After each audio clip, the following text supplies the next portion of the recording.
အားလုံးပဲမင်္ဂလာပါကိုဘက်ကနေကြိုဆိုလိုက်ပါတယ်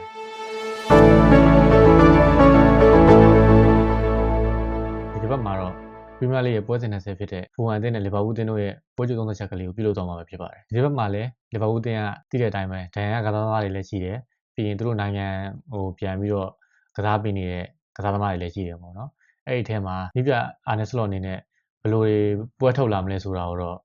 ့တစ်ချက်စောင့်ကြည့်ဖို့တော့ကောင်းတယ်ပေါ့နော်ဘာလို့လဲဆိုတော့လီဗာပူးအသင်းအနေနဲ့အခုနောက်ဆုံး5ပွဲမှာ4ပွဲနိုင်တယ်တပွဲသေးတော့ကြာထားတယ်ဒါပေမဲ့လည်း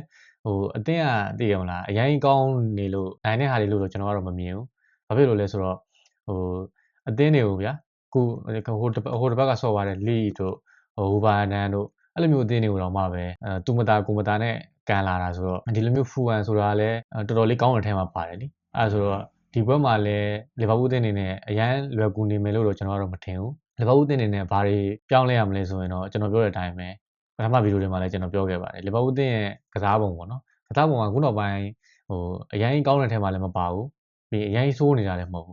းဘာလဲဆိုတော့တိုက်စစ်အားကိုသိရမလားအရင်လိုက်လုံးအားကြည့်တယ်လို့ကျွန်တော်ထင်တယ်အခုလက်ဘက်ပေါ့နော်လက်ဘက်နဲ့ right back ကိုသူကအရင်မီကိုလုံးအားကြည့်တယ်ဘာဖြစ်လဲဆိုတော့ကွင်းလေတွေရှိနေတာဗျာကွင်းလေတွေကသူ့ကိုကြည်ရတာဘယ်လိုလဲဆိုတော့ကွင်းလေတွေကဖြတ်မယ်ပြီးရင်တောင်ပန်တွေကိုထိုးပေးမယ်တောင်ပန်တွေကမှတစ်ခါရှိုးမယ်အဲ့လိုမျိုးတစ်ခါသွားတယ်ပြီးရင်အခုလက်ဘက်နဲ့ right back ရှိတယ်ပေါ့နော်အခုကျွန်တော်တို့လူပြန်ကောင်းနေတဲ့အထက်မှာဆိုရင်တော့ဖရန်မောင်ရှိမယ်ပြီးရင်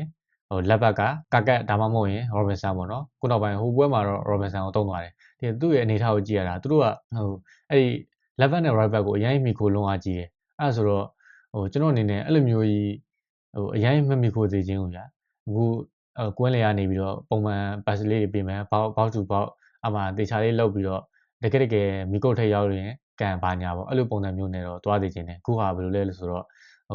့ကိုသမားကနေပြီးတော့ဆန်နာဘက်ကိုပေးမယ်ဆန်နာဘက်ကနေပြီးတော့ left back right back ကိုခွဲပေးမယ်ပြီးရင်အဲ့လိုမျိုးဓာတ်ချော့တက်သွားတယ်ပြီးရင်ခုနခြေတန်းရှိမယ်ဗျာခြေတန်းအခုဂပ်ပိုရှင်းရှိမယ်ပေါ့အဲ့ဂပ်ပိုပေးမယ်ပြီးရင်အဲ့ဘက်ကနေချိုးမယ်အဲ့လိုမျိုးဟာကြီးကတိတာနေတယ်ဗျာဒီကွက်ကြီးကလုံးဝရိုးနေပြီအဲ့ဆိုတော့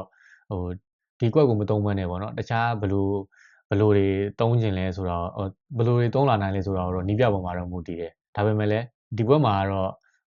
အရင်တာမယ်လို့တော့မထင်ဘူးအခုအချိန်မှာကလူတွေကလည်းတိတ်မရှိဘူးဗျာပြီးရင်ကျွန်တော်တို့မှာတကယ်တော့ဘာမရှိလဲဆိုတောင်ပန်စစ်တွေမရှိဘူးတောင်ပန်စစ်ဆိုတော့အခုကျွန်တော်တို့လက်နေတဲ့ဒီမိုဆာလက်ပေါ့နော်မိုဆာလက်ရဲ့နေရာမှာပြန်ပြီးတော့မဖြည့်တင်းနိုင်သေးဘူးဘာလို့မဖြည့်တင်းနိုင်လဲဆိုတော့အခု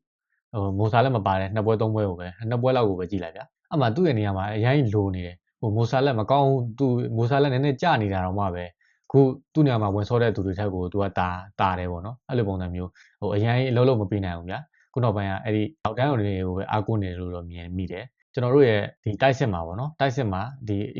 EKTK ကြတော့လဲသူတယောက်တည်းရှိနေတယ်ဘာလို့လဲဆိုတော့အခုကအလဲကအခု CM Soboslai တို့ဒီကာတီဂျုံတို့ကိုပဲဒီပြအနေနဲ့ right wing တို့ left wing တို့ထုတ်ကစားတာကိုတွေ့ရတယ်အခု Florian Wirtz ပေါ့နော် Florian Wirtz တို့ဒီလိုပုံစံမျိုးနဲ့ဆက်သွားမယ်ဆိုရင်တော့ကျွန်တော်ကတော့ဒီဖူဟန်နဲ့ပွဲမှာလည်းတော်တော်လေးအခက်တွေ့မယ်လို့တော့ထင်တယ်ဘာဖြစ်လို့လဲဆိုတော့ဖူဟန်ကလည်းသူ့အနေထားနဲ့သူတော်တော်ချိတဲ့အသင်းညာအဲ့ဆိုတော့ဒီလိုပွဲမှာလည်းသူတို့အနေနဲ့တေချာလေးထိန်းကန်မယ်လို့တော့ထင်တယ်အခုပရီးမီးယားလိ19သာရောက်လာတာဗျာပရီးမီးယားလိအသင်းတွေကတသင်းနဲ့တသင်းကအမှတ်ကအဲ့လိုကြီးကွာတာမဟုတ်ဘူးအခုဖူဟန်အသင်းဆိုရင်အမှတ်ကပွဲစဉ်အခု19ပြီးမှသူတို့ရဲ့အမှတ်က28မှတ်ထိတောင်ရှိတယ်ကျွန်တော်တို့လီဗာပူးအသင်းအနေနဲ့33မှတ်ရှိတယ်ဗျာအဲ့ဆိုတော့ဒီပွဲမှာသာကျွန်တော်တို့တကယ်လို့ချုံးခဲ့ရင်ကျွန်တော်တို့နဲ့3မှတ်ပဲကွာတော့မှာအဲ့ဆိုတော့တသင်းနဲ့တသင်းကအရင်ကွာဟတယ်လို့တော့မရှိဘူးသူ့ဟာနဲ့သူအသင်းကြီးကလည်းအသင်းလေးကိုနိုင်တယ်အသင်းလေးကလည်းအသင်းယူနိုင်တယ်အဲ့လိုပုံစံမျိုးတွေဖြစ်နေတဲ့ကြားထဲမှာကျွန်တော်တို့လီဗာပူးအသင်းအနေနဲ့ဒီဘက်မှာလည်းရုံးကန်ရောက်မယ်လို့တော့ထင်တယ်အဲ့ဆိုတော့အခုကျွန်တော်တို့လီဗာပူးအသင်းအနေနဲ့ခုနပြောခဲ့သလိုပဲပေါ့နော်နောက်တန်းတွေကိုအာမကူပဲနဲ့ဒီရှေ့မှာပဲတကယ်လို့အဲ့လို right wing တို့အလဲအကောင်တွေကိုအားကိုနိုင်လာတဲ့အခါကြာရင်တော့တော်တော်လေးအဆင်ပြေမယ်လို့တော့ထင်တယ်ဒါပေမဲ့ကိုကဒိုင်ယာကစားသမားဝယ်ထားတဲ့သူတွေကလည်းတေချာဖောင်မကြသေးတာနဲ့အဲ့လိုပုံစံမျိုးတွေမှာဆိုရင်တော့အရင်အဆင်ပြေမယ်လို့တော့မထင်ဘူးအဲ့ဆိုတော့ကျွန်တော်အနေနဲ့ဒီဘက်မှာလည်းတော်တော်ခက်ခဲပြီးတော့အဆင်မပြေတာလေးတွေဖြစ်အောင်မယ်လို့တော့ထင်တယ်အခုဆိုရင်ဖူဟန်အသင်းကိုပဲကြည့်လိုက်ဗျာဖူဟန်အသင်းကနောက်ဆုံး5ပွဲမှာ3ပွဲနိုင်တယ်တပွဲတည်တပွဲချုံလာတယ်ဒါပေမဲ့လည်းအရင်မကောင်းနေလို့မဟုတ်ဘူးเนาะဘာလို့လဲဆိုတော့ तू ကခုဗျာCrystal Palace ဆိုတဲ့အသင်းကိုတော့မှအိမ်ဝင်းမှာတေးကြအောင်ကန်နိုင်တယ်ပြီးရင်ဝါဟန်အောင်သူတို့ချုံလာတယ်အဲ့ဆိုတော့အခုသူတို့အိမ်ဝင်းမှာကြာရင်တော့ တေချာလေးနဲ့ကန်မယ်လို့တော့ထင်တယ်ဖူဟန်အသင်းဆိုတာလည်းနောက်တန်းခိုင်မာတောင်းတင်းပြီးတော့ပြိုင်မဲ့အသင်းတွေကိုတော်တော်လေးဒုက္ခပေးတဲ့ထဲမှာပါတယ်အဲဆိုတော့ကျွန်တော်ပြောခဲ့သလိုပဲဒီလိုမျိုးအသင်းတွေကခံစစ်ကိုကြစ်ကြစ်လက်လက်နဲ့တခြားအောင်ဆော့မယ်ပြီးရင်ဘက်အသင်းကဟာကွက်ဖြစ်သွားတဲ့အခါမှာကောင်တာတက်နဲ့ဂိုးရအောင်ယူမယ်ပေါ့နော်အဲဆိုတော့ကျွန်တော်တို့လီဗာပူးအသင်းကတည်တဲ့အတိုင်းပဲတိုက်စစ်မှာသာအရင်လူတွေများနေတာဗျာတကယ်နေလားငါလားဘောလုံးပြတ်သွားလို့ပြန်လိုက်တဲ့အချိန်ကျရင်ဒီခုနဒီ11နဲ့ right back ကလည်းဟိုတောင်ပန်အရှိကို attacking back ကိုလိုက်တာများတာဆိုတော့အမှလုံးဝပွင့်သွားပြီကျွန်တော်ကြောက်တာကတော့လီဗာပူးအသင်းအနေနဲ့ဒီပွဲမှာကောင်တာအတက်တွေကိုတော့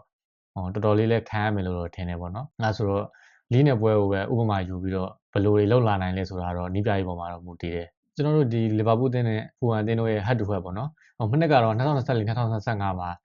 နောက်ဆုံး2ပွဲပေါ့နော်နောက်ဆုံး2ပွဲမှာလီဗာပူးကဖူဟန်ရဲ့အိမ်ဝင်းမှာတော့ကျွန်တော်တို့ချုံးလာတာ3-2နဲ့ပြီးကျွန်တော်တို့အိမ်ဝင်းမှာတော့လည်း2-2နဲ့2-2နဲ့တေးကြတာအဲဆိုတော့အရန်ကြီးလွယ်တဲ့ထဲမှာမပါဘူးပေါ့ဗျာမနှစ်ကကျွန်တော်တို့သိရမလားဖလားတောင်ရခဲ့တယ်ဗျာဖောင်ကောင်းတဲ့အချိန်မှာတော့မှပဲဖူဟန်လိုမျိုးအသင်းကိုကျွန်တော်အနိုင်လည်းမကန်ခဲ့သူတို့အိမ်ဝင်းမှာလည်းကျွန်တော်တို့အနိုင်မကန်ခဲ့ဘူးချုံးခဲ့တယ်3-2နဲ့ကျွန်တော်တို့အိမ်ဝင်းမှာကျတော့လေ2-2နဲ့တေးကြခဲ့အဲဆိုတော့ဒီပွဲမှာလည်းအခု2026အခုပထမဆုံးပွဲပေါ့နော်ဖူဟန်နဲ့ပြန်တွေ့တဲ့ပွဲမှာလည်းဘယ်လိုရလဒ်တွေထွက်လာနိုင်လဲဆိုတာကိုတော့ရင်ခုန်သွားနဲ့စောင့်ကြည့်ရတော့မှာပေါ့ဗျာသိတဲ့အတိုင်းပဲဒီပွဲမှာညီကိုအနေနဲ့ဘယ်လိုဖြစ်နိုင်လဲဆိုတာကိုတော့ကိုမှရေးသွားလို့ရပါတယ်အားလုံးပဲကျေးဇူးတင်ပါတယ်